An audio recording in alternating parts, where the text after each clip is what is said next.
Bonjour et bienvenue à tous et à toutes dans ce journal hebdomadaire Le Tibet cette semaine. Je suis Pema Tsewang avec une nouvelle édition d'actualité sur le Tibet, sa sainteté, le Dalai Lama et l'administration centrale tibétaine. Voici les titres de cette semaine. Sa sainteté, le Dalai Lama reçoit le prix Sivananda pour la paix. La Chine maintient en détention un moine tibétain sans verdict. Un autre succombe aux blessures infligées en détention par les Chinois. Le Sikion poursuit ses visites officielles dans le nord-est de l'Inde. L'administration centrale tibétaine se félicite du lancement d'un groupe de soutien des parlementaires pour le Tibet au Congrès mexicain. Le président Kimbo Sonam Tembe félicite le nouveau parlement de la Chambre des députés du Chili. Le représentant Tilé Chugé promeut un recueil des textes sur la répression au Tibet. Le bureau du Tibet à Taïwan reçoit Kyabkun Chesang Rinpoche et l'abbé du monastère de Tashi Lhombo. L'agent de liaison Kunga Tashi visite l'école de langue et de culture tibétaine à New York.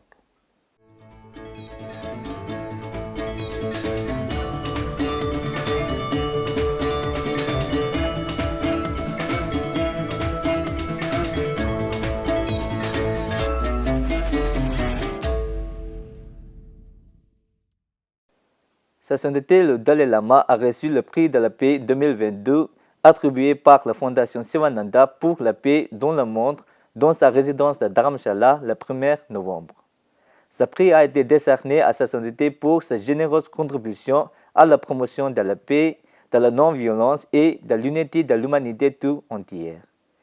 Ce prix a déjà décerné à des leaders tels que l'ancien président d'Afrique du Sud, Nelson Mandela.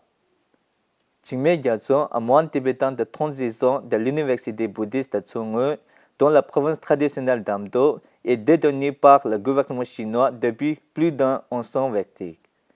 Selon des sources fiables, en juin 2021, des agents de police de la province de Qinghai ont arrêté Jigme Gyatso pour avoir distribué des livres de poésie à des collègues moines de l'université bouddhiste de Tsungu lors d'une cérémonie de remise de le diplôme. L'endroit où se trouve Jigme Gyatso est resté inconnu pendant plus d'un an après son arrestation arbitraire. Il est toujours détenu par les autorités chinoises sans qu'aucun jugement n'ait été rendu. Un autre moine tibétain et prisonnier politique, Geshe Tenzin Palsa, également connu sous le nom de Tenga, qui a passé 6 longues années en prison pour des crimes politiques inventés de toutes pièces, est décédé au début du mois des suites de blessures répétées infligées par la police chinoise lors de sa détention. Selon les sources, Tenga n'avait aucun problème de santé avant son emprisonnement. Il n'a pas pu recevoir de soins médicaux en temps voulu pendant sa garde à vue à la suite de tortures qui ont entraîné une grave détérioration de sa santé après sa libération en avril 2018. Sa santé a continué de se dégrader car il n'a pas pu recevoir le traitement adéquat même après avoir été libéré de prison en raison de pression politique. Il est décédé au début de ce mois. Geshe Tenzin Palsa aurait été arrêté par la police chinoise en 2012. Il a été détenu au secret pendant 10 mois, après quoi il a été condamné à 6 ans de prison avec 3 autres moines du monastère de Jago. 6 ans de prison avec 3 autres moines du monastère de Jago. Il était originaire du village de Norpa, dans le comté de Jago, dans la préfecture de Khaltse. Il a étudié le bouddhisme au monastère de Drepung Losseling, dans le sud de l'Inde, en 1986. Après avoir obtenu le diplôme de Geshe, il est retourné au Tibet. Sikyong Pemba Tsering a visité cette semaine Bumdila, Tenjikan, Tawang et les zones groupées de la colonie tibétaine de Chuting. Au cours de cette visite, Sikyong a rencontré des fonctionnaires indiens locaux et interagi avec des membres de la communauté tibétaine. Il a ensuite visité le monastère local, les centres de soins de santé, les bureaux locaux tibétains et les écoles des colonies.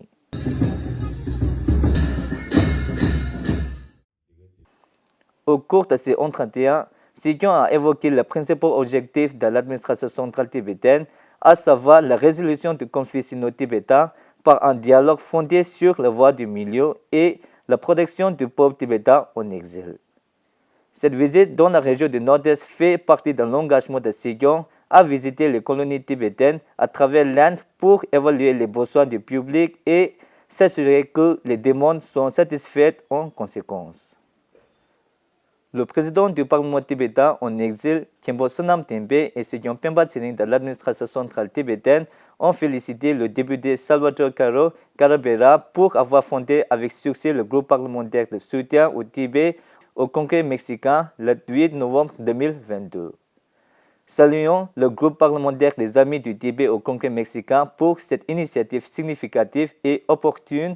Le président et Sejong ont exprimé leur gratitude et espéré une collaboration positive pour la juste cause du Tibet en Amérique latine.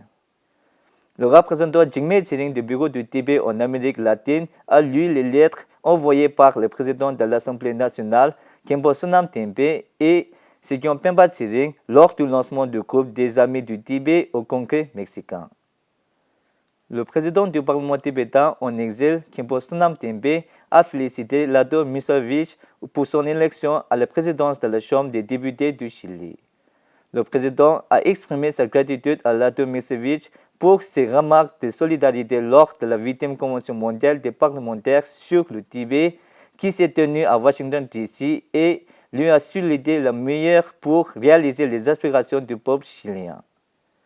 Le 6 novembre 2022, le représentant Jigme Tsering du bureau du Tibet en Amérique latine s'est rendu au Chili où il a rencontré le président nouvellement élu de la Chambre des députés, d'autres parlementaires du Congrès de Valparaiso, la maire de la commune de Reneca et des membres du groupe des Amis du Tibet au Chili. Lors de ces rencontres, le représentant Jigme Tsering a expliqué la situation actuelle au Tibet sous la politique répressive de la Chine et également distribué des livres sur le Tibet. Le représentant Thile Chugye du bureau du Tibet à Genève a lancé un recueil intitulé Focus Tibet, écrit par Uwe Meyer, membre du conseil d'administration de l'Association suisse de l'amitié tibétaine, le 5 novembre 2022. L'ouvrage complet des décennies de résumés d'informations rédigés par l'auteur de 2002 et 2021 dans le cadre de campagnes d'information et de sensibilisation sur la situation au Tibet. Il documente la suppression systématique et les séquences de répression au Tibet sous l'occupation de la Chine. Le représentant Thile Chugye a remercié Uwe Meyer pour son travail dévoué et son soutien au Tibet. Elle a également noté que l'Association d'amitié suisse-tibétaine est l'un des groupes de soutien au Tibet les plus importants qui a activement appuyé la cause du Tibet tant au niveau politique que communautaire. L'auteur du livre, Uwe Meyer, est un praticien de longue date du Tibet.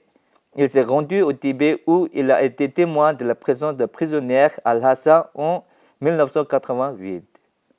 Le bureau de Tibet à Taïwan a reçu Kyamgyo Chesang Rinpoche et l'abbé du monastère de Tashi Lungpo, Zegyab Rinpoche, à Taipei la semaine dernière. Kyamgyo Chesang Rinpoche a conféré l'initiation de Padmasambhava pacifique à des fidèles à la demande du bureau du Tibet de Taïwan, du Comité international de recherche sur le bouddhisme tibétain de Taïwan et de l'Association tibétaine de Taïwan. Kunga Tashi, agent de liaison tibétaine du bureau du Tibet de Washington DC, a visité l'école de langue et de culture tibétaine Losei Kyetse, 6 à New York et dans le New Jersey le 5 novembre 2022. L'agent de liaison a visité et évalué le rapport détaillé de l'école et remercié les enseignants pour leur service malgré des horaires chargés. Kunga Tashi a souligné la nécessité d'encourager les enfants tibétains à apprendre la culture et la langue tibétaine. L'objectif principal de la visite était de comprendre la situation de l'école et d'examiner la mise en œuvre de la résolution adoptée lors de la 20e conférence des associations tibétaines d'Amérique du Nord. C'est la fin de ce journal. Merci d'avoir suivi Tibet TV. À la semaine prochaine.